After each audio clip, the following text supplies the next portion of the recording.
Hello everyone, welcome back to another video. If you're new to the channel, and I see there's quite a few new faces to be seen, this is a Kitbash showcase. This is where I just do a deep dive into one of my Kitbash models. No particular order or rhyme or reason to when I do these things, it's just, any model that I feel like talking about that I've made previously. So today we are going to be taking a look at another model from my mostly kitbashed World Eaters army. After my Kroot army, this is probably my second biggest project and longest going project.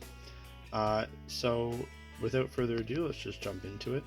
Now this is my first Defiler, and you might be looking at this and going, well, that doesn't really look like much of a Defiler there, average Joe. And well, let's just hold our horses there. All right, I never said this was the most accurate to original model Kitbash ever, but I do think it is very cool.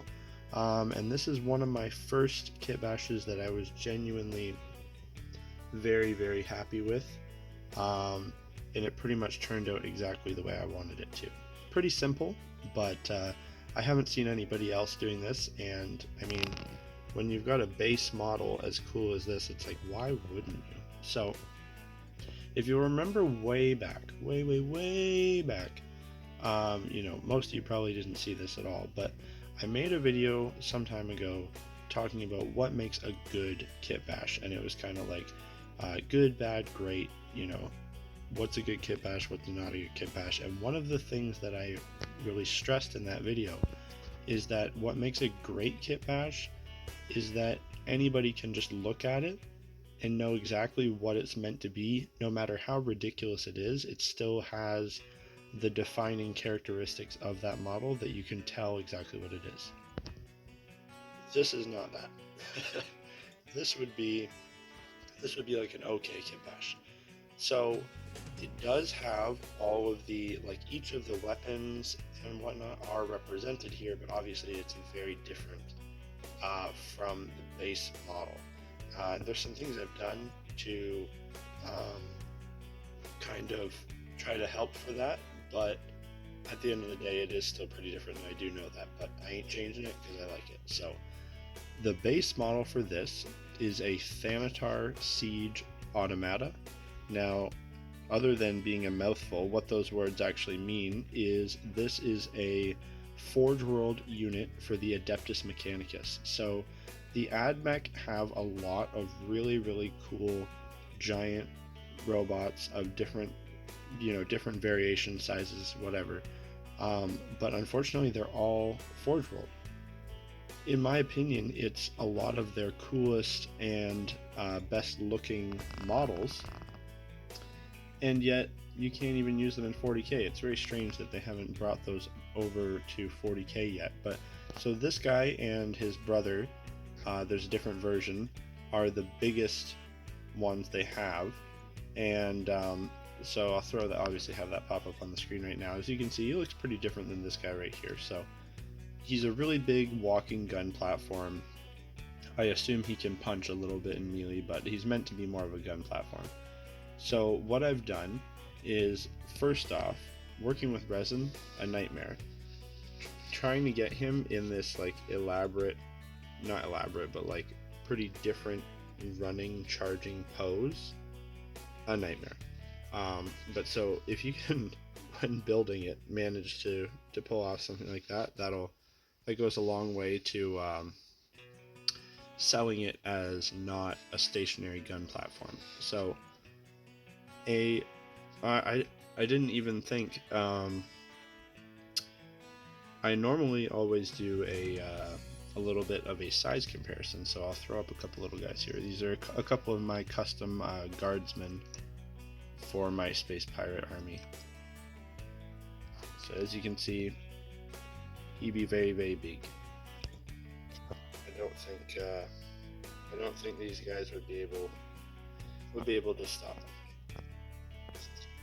So anyways, posing aside, the things that we've added, these are from the Hellbrute Power Scourge, these like whippy mechanical tentacles here, and that is to represent the Defiler Scourge, which is one of the weapons he can have. It's meant to be like a mechanical flail or whip weapon, so that's what those are representing. That arm is part of the model, and I'm going to spin him around just because it is so cool. Look at the massive like ammo belt for this thing. It's pretty sick. But so obviously that is just representing the twin heavy bolter, which is another weapon that the Defiler can have. We've went ahead and added lots and lots of chains and skulls and spikes in typical World Eaters fashion. So the spikes are all off of like Chaos Vehicles, Chaos Land Raiders, Chaos Rhinos, and just clip them off, and I was drilling little holes in the leg armor, putting them in, and then I kind of weave the chain around that and glue the skulls to the chain. So it's pretty easy.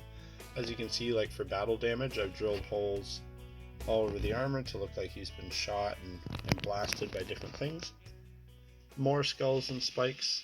Again, I think that one's from a Land Raider, and it just kind of fit his shoulder perfectly, so that's why that's there. More skulls, more chains. That's really important for World Eaters. They really like their skulls on chains. Now this arm is very cool. Also, it does move. I can pose him a little bit. He wants to kind of, yeah, there you go. He wants to kind of stick about halfway in the middle. So the arm here, this is obviously representing the Defiler claw weapon, and this is the claw that's meant for a Forge World Armature Moirax. They have a type of siege claw, but this isn't that. So what's really cool, unlike Forge World where you can't buy it separately, there is a really awesome dude named Taro Model Maker, and what he does is he makes custom parts for Imperial and Chaos Knights. So he makes all kinds of custom arm weapons, heads, like not whole models, but just like add-on pieces. And so he had these really awesome and pretty accurate armature sized claws that I just kind of figured would be perfect for this guy. So I purchased one of them from him, and I think it turned out pretty awesome. It's exactly the size that I needed it to be. These are actual models, they're not 3D printed. He does like cast them himself and everything. And yeah, it's very good quality. You can see it's got all the joints. Now the joint that goes into the shoulder, I had to do some trimming and whatnot to make it fit with the joint for this guy. This guy, if I remember right, it's been many years since I built him. It's like a ball joint in there, whereas Imperial Knights have like a flat kind of socket that they click into. So it's a little bit different, it had to be trimmed a bit, but obviously it worked out fine. Base, and so this is what I was saying. So one thing you can do, if you do a kitbash like this, that's very different from what it's supposed to be, one thing you need to do at the minimum is make sure it's on the right size base. So I had this base 3D printed from my local 3D printer guy, and what I did was I did some research online, and for people that have defilers, which obviously defilers have like big spider legs, so they're quite wide, for the people that put them on bases, this is the base that they use. So if this were a real defiler, it should be able to fit on this base, more or less. Now defilers, again, famously not on bases, but it could be on this base, so that's why his base is so large.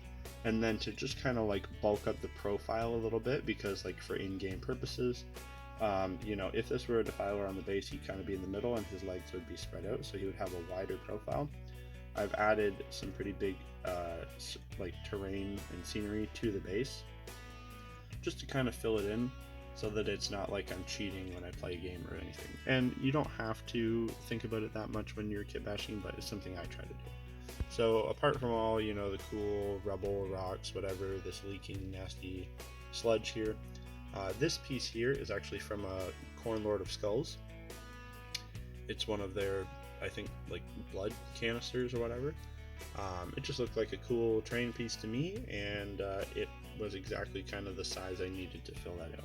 So pretty simple kit bash. This is one of my first big kit bashes and first big projects with the World Eaters. Again, very happy with how it turned out. I think it looks really cool. It's not my most seamless kit bash in terms of being clear of what it's supposed to be. I suppose if you were to use this model as well, you could use it as maybe like a Leviathan Dreadnought or something. I didn't even go into it. So the backstory for my World Eaters is actually that they're World Eaters. They're not very tech savvy. They're not very good at maintaining their stuff 10,000 years in the future.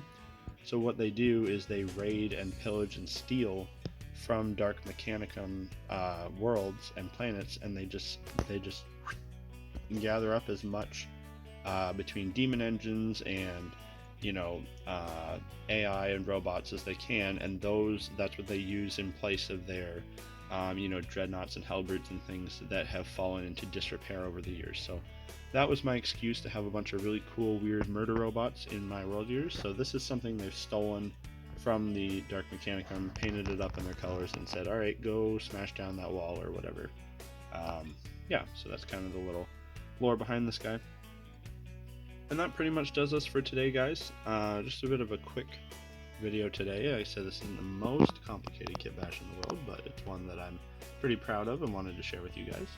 If you like this video at all, please don't forget to like and subscribe. It does help the channel out quite a bit. If you want to see more of my work in progress pictures, of which there is a lot, and just support the channel in general, there is a Patreon link down below. Like I said, I post all my work in progress things there. I let people know about upcoming videos early. I take video suggestions, all that good stuff. Alright, that about does me for today. Thanks for watching, and I'll see you next time. Bye.